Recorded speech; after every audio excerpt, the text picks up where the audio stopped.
Hey guys, it's EDH Magic, and we're back to finish the deck tech to go over the rest of the deck. So what we're going to start with first is going to be the enchantment and artifacts of the deck. Just a few of them. Some of the enchantments are quite vital, and what we use Oloro for. This one is Rhystic Study. Okay, Rhystic Study reads, whenever an opponent plays a spell, you may draw a card, unless that player pays 1. It's really good in multiplayer games. It helps you make friends. Of course, it is a target for removal. So if nothing else, it's going to get removed, which takes a card out of their hand. Usually you get at least 1 or 2 draws off of it, if not more. Sometimes you can get a lot more. The next up, we have Underworld Connections. Underworld Connections is 1 and 2 black for an enchantment. You enchant a land, and the enchanted land has tap, pay 1 life, draw a card. That helps us out a lot, especially with a certain artifact we have coming up. Okay, so that's another one we have. We have Phyrexian Arena. Phyrexian Arena is 1 and 2 black for an enchantment. At the beginning of your upkeep, you draw a card and lose 1 life. Of course, that is helped to be negated by Oloro, since he gains a 2 life in the command zone, so we don't have to really worry about the life loss.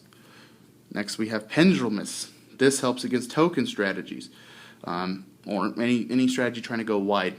For 3 and a blue, it says each creature gains during your upkeep, pay 1, or bury this creature. Now, usually bury means destroy, but on the gatherer text on this card, it means sacrifice. So with this one, it means sacrifice, so it does get around indestructible. Next up, we have Detention Sphere. Just your basic, get anything on the board, exile it, and whatever else, maybe name that. Pretty plain and simple. Upgrade of O-Ring, because it gets multiples. Next is a very good one, and it goes with another card in our deck, Counterbalance.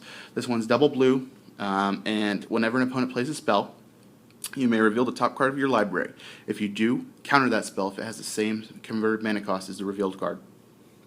It's very good with an artifact we have coming up. Sometimes you can blind get a counter if you don't have one in your hand. Sometimes you can manipulate the top of your library and know what's coming up. This is actually part of a combo in the deck that I have taken out, just for now, because I'm playing casual. This is Sanguine Bond, 3 and 2 black for enchantment. Whenever you gain life, target opponent loses that much life. Now this combos with Exquisite Blood from Avacyn Restored, which says whenever an opponent loses life, you gain that much life. So you go to your upkeep, you gain 2 life, drain an opponent, win the game, because they bounce off each other. Or if you have any other life gain, activate Shambling Vent, etc. And now we're going to get to our artifacts, starting off with the most basic Soul Ring. Not much to say there. Now this is the card I'm talking about with Counterbalance, Sensei's Divining Top.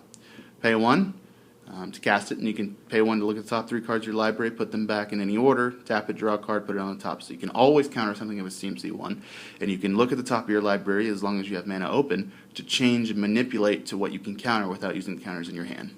Very good. And also it's good with Miracles, which we do run a few Miracle cards in the deck. Other than that, we also have Isochron's Scepter.